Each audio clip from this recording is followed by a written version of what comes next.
Düşünün ki ben evi tavuk kokuttum. Çok kokmadı, zaten kapıyı kapattım da.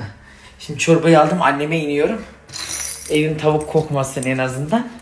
Annem aşağıda devamını kaynatır. Yarın da içerler. 2 taşla bir kuş. Allah'ım ben nasıl alışacağım bu evde yemek kokusuna. Hala da cinlerim geliyor. Yani şöyle mutfak kapısının açık kalmasından nefret ediyorum. Mutfak kapısı kapalı olursa sıkıntı yok. Ama eve girdiğimde bak nasıl yumuşatıcı kokuyor bak. Oh. Kapıyı açıyorum ya, ne böyle sanki çamaşır makinesinin yumuşatıcı gözüne girmişim gibi hissediyorum. Bu hissi seviyorum ben.